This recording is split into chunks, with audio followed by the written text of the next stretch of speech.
This video contains original script writing, narration, animation, and editing created by Angel S. All analysis is transformative content based on publicly available information. Chapter 1. 3 Questions. Hey everyone, I'm Angel. Welcome back. Before we start today's video, I want to ask you 3 questions. Question 1. If your country decided to take in a group of war refugees, how would you want them to integrate into society? Would you give them job opportunities so they can support themselves? Or would you just hand them money so they don't have to work at all? Question 2. If someone told you, I'm taking care of underprivileged children, and then applied for government subsidies, would you question it? Or would you think, hey, they're helping kids, that's gotta be a good thing, right? Question 3. If you noticed something was off, but the moment you opened your mouth to question it, you'd be labeled a racist, would you still dare to speak up? Remember these 3 questions, because the story I'm about to tell you will show you what happens when all 3 answers go wrong. This news blew up across America just a few days ago. A 23-year-old independent journalist uncovered what may be the largest welfare fraud in American history. Think about the fraud that's taking Not place millions, in Minnesota. not tens of millions, nearly $10 billion. And here's the terrifying part. Some of that money ended up in the hands of a terrorist organization. All of this was done in the name of protecting children. Chapter 2. Where is Minnesota? Alright, before we dive into this case, we need to get familiar with a place first. Minnesota. A lot of people probably haven't heard of it, so let me give you a quick introduction. Minnesota is located in the north-central United States, right on the Canadian border. Its main cities are Minneapolis and St. Paul, together known as the Twin Cities. This place has 2 defining characteristics. First, it's freezing cold. Winters regularly hit negative 20 or 30 degrees Celsius. It's one of the coldest states in America. Second, the welfare is incredibly generous. Minnesota has one of the most generous social welfare systems in the entire country. Childcare subsidies, healthcare assistance, housing support, disability services, you name it. Now, you might be wondering, it's that cold and the welfare is that good? What do these 2 things have to do with each other? The answer is, this place became a paradise for refugees. When the U.S. government resettles refugees, they consider, where are the resources to take care of them? Minnesota has great welfare and job opportunities, so it became a prime destination for refugee placement. And that's where our story begins.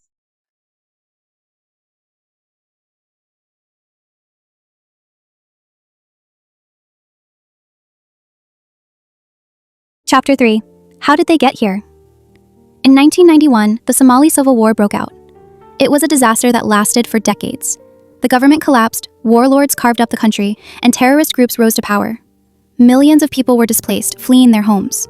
The United States, as one of the world's largest refugee-receiving nations, began resettling these Somali refugees.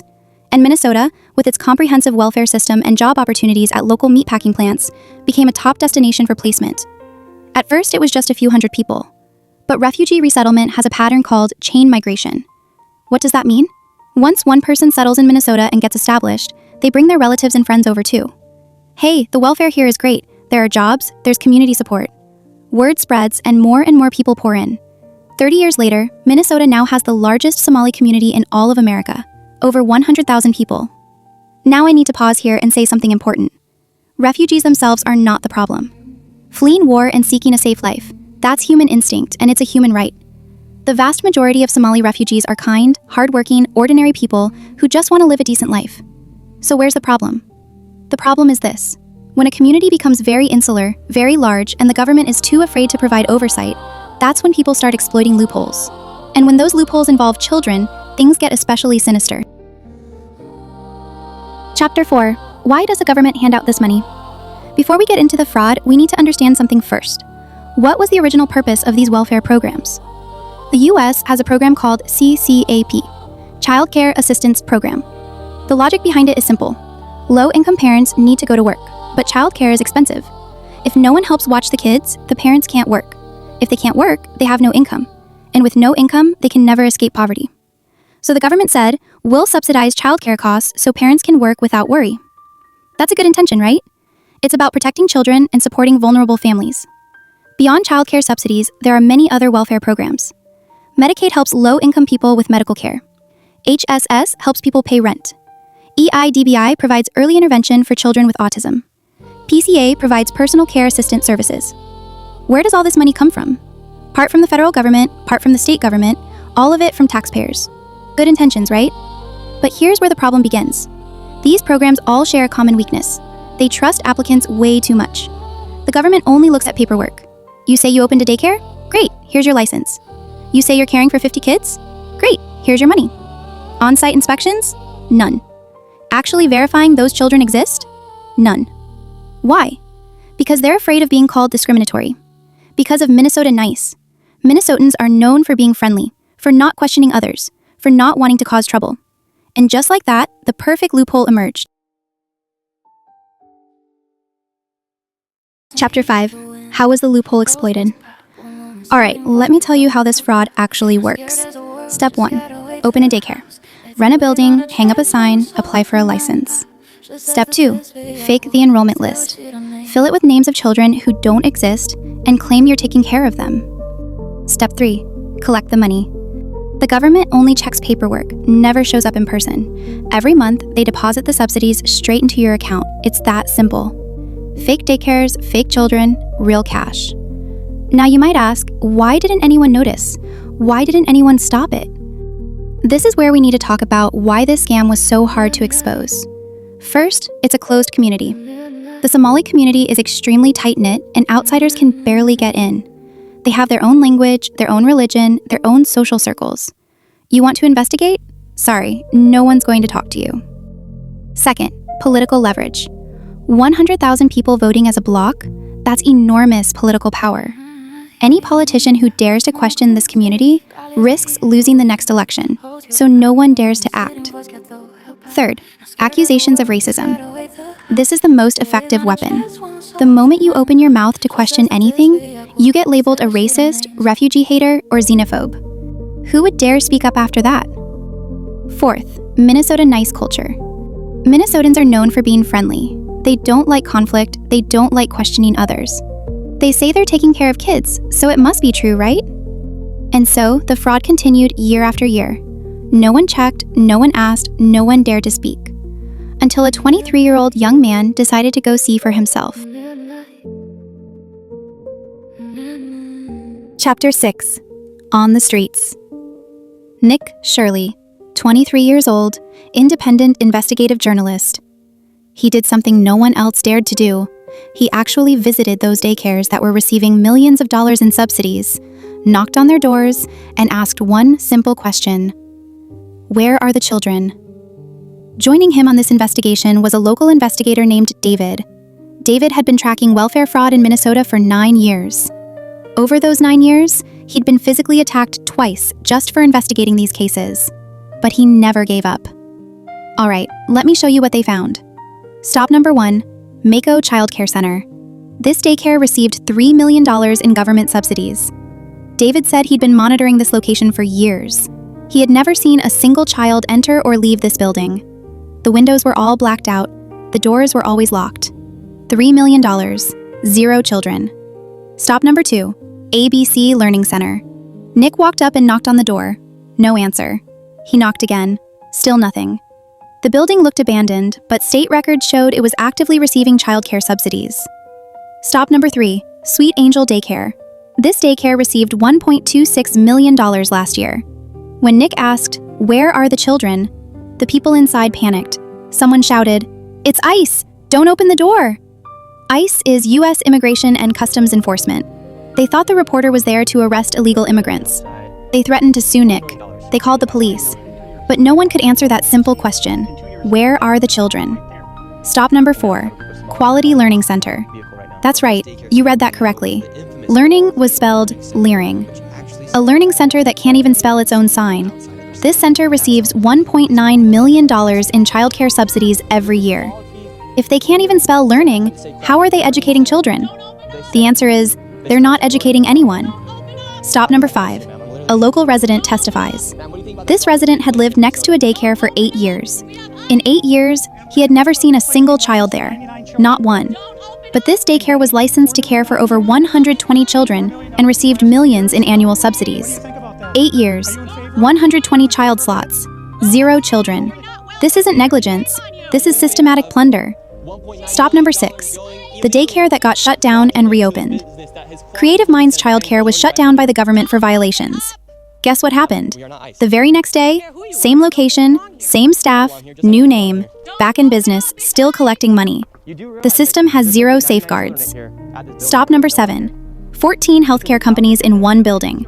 Nick discovered a building with 14 different healthcare companies registered inside, all providing identical services, all billing the government. The math doesn't add up. That space couldn't possibly fit the operations of 14 companies. These are paper companies, a paper empire. Later, he found another building stuffed with 22 companies. This isn't isolated fraud. This is industrial-scale fraud. Final scene. The police arrive. After too many questions, the police showed up. Not to investigate the fraud, to escort Nick away. No one investigated those missing children.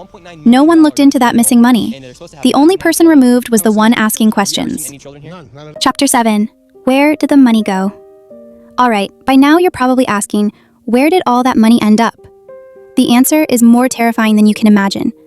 According to a report by City Journal, federal counterterrorism intelligence sources have confirmed millions of dollars in fraud money has been sent back to Somalia. Sent there for what? To fund the terrorist organization Al-Shabaab. Al-Shabaab is a Somali extremist group with ties to Al-Qaeda. They've carried out countless terrorist attacks and killed tens of thousands of innocent civilians. A confidential source told reporters directly, the largest funder of Al-Shabaab is the Minnesota taxpayer. Let me say that again. Minnesota taxpayers, with their own hard-earned money, have been funding a terrorist organization. And all of this was done in the name of caring for children. Those children who never existed. Those children who were never cared for. Their subsidies ended up in the pockets of terrorists. This isn't just fraud. This is a desecration of the words child welfare. Who was that money supposed to protect? Children who actually need help. Children from low-income families. Children of single mothers. Children who genuinely need childcare so their parents can go to work. Their resources were stolen. Stolen by whom? By con artists waving the banner of caring for children. And the government? What was the government doing? Chapter 8. The government's response. Minnesota once had an $18 billion budget surplus. And now? A $6 billion deficit. A $24 billion fiscal reversal. Where did all that money go? Investigators estimate over 90% was pure fraud. And what about Governor Tim Walz? He's a Democrat, and Minnesota has been governed by Democrats for a long time. Let me explain a bit of American political background here. The Democratic Party is America's left-wing party. They advocate for big government, generous welfare, and high taxes. They believe the government should do more to care for vulnerable groups. There's nothing wrong with that idea itself. The problem is, when your welfare system is being exploited, you need the courage to fix it. But they didn't. Because those 100,000 Somali voters are their voter base. Touch this community, and you touch your own votes. Now, let me pause here and tell you something. That 23-year-old journalist, Nick Shirley, he's not just anyone. In October 2025, he was invited to the White House to brief President Trump in person. A 23-year-old independent journalist sitting in a White House meeting room, speaking directly to the President of the United States. He said, "My name is Nick Shirley. I'm 23 years old. I'm a 100% independent YouTube journalist. Over the past year, I've been to 15 countries. I've hung out with gangs in Brazilian favelas. I've been inside prisons in El Salvador. But the most dangerous places I've been have been here in the United States." He exposed how Antifa operates. He's been threatened. He's been chased. Someone said they would smoke him. President Trump listened and said, "You're going to get to the bottom of it." 2 months later, on December 26, 2025, Nick uploaded his Minnesota investigation. In 6 days, 2.9 million people watched it. This is the young man who dared to ask, "Where are the children?" So when Republican lawmakers presented evidence at the state capitol, questioned the scale of the fraud, and demanded an investigation, what was the Democrats' reaction? Blank stares. Silence. When reporters pressed for answers, one Democratic representative said, "This is not a partisan issue," then turned around and walked away. $24 billion vanished. "This is not a partisan issue," turned around and walked away. No accountability, no investigation, no one taking responsibility. Just one question hanging in the air. What about the children? What about the children who actually need help? Their resources were stolen. Who's going to speak for them? Chapter 9. Tears. Outside the state capitol building, a local resident broke down in tears. She was Somali. She wasn't there to defend the fraud. She was there to condemn it. She said, "My people are suffering. I fear for my brother. These politicians ask their questions, then turn around and leave. How many more have to die? How many more have to end up on the streets?" Her tears were real. Her pain was real. Because the biggest victims of this fraud aren't just the taxpayers. It's the people who actually need help. Families who are truly poor, who truly need childcare subsidies so they can go to work. Children who actually have autism and need early intervention services. People who are actually homeless and need housing assistance. When fraudsters drain all the resources, the people who genuinely need help end up with nothing. The con artists drive luxury cars and live in mansions, while honest poor people continue to suffer. That's the cruelest part of all.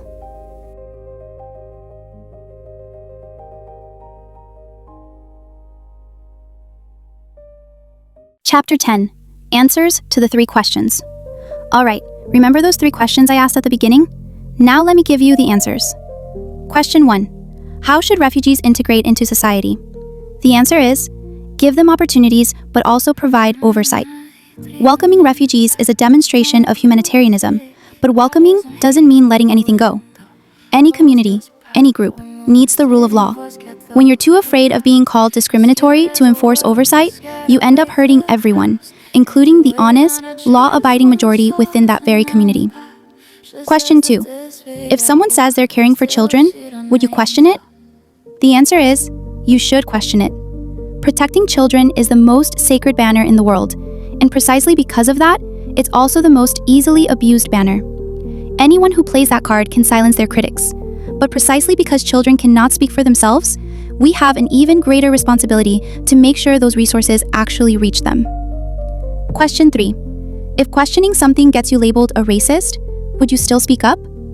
The answer is, you must speak up. When the accusation of racism becomes weaponized, used to shut down all criticism, who are the real victims? The taxpayers who got scammed, the poor who can't get resources, the children being used as human shields. Silence is not kindness. Silence is complicity. Speaking of silence is complicity, this reminds me of something else. I made a video about Yu Long before, a young actor allegedly imprisoned, beaten, drugged, and ultimately lost his life. To this day, there's no truth, no justice.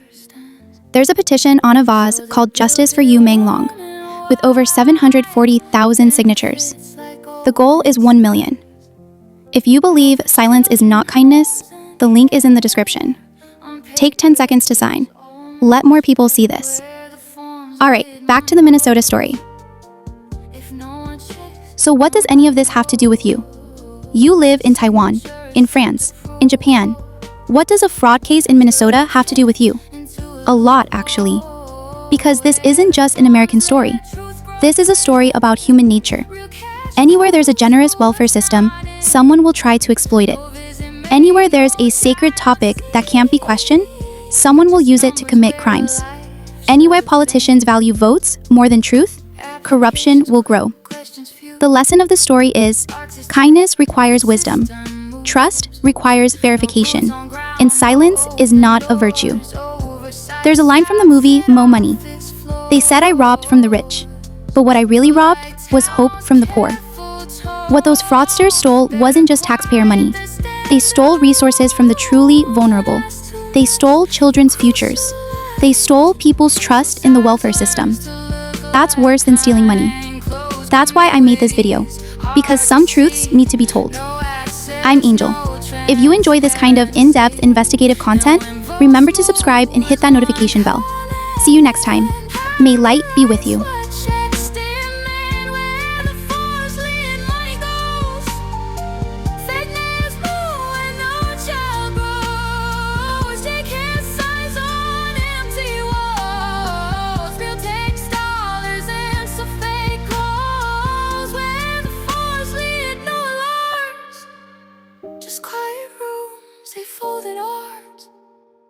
If the rules don't ask for proof,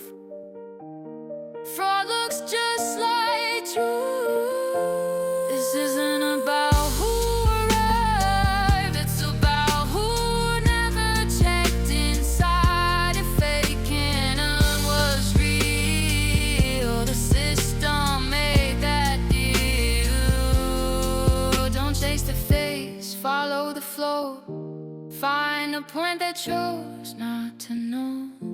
When paperwork paved the way, someone decided not to stay where the phone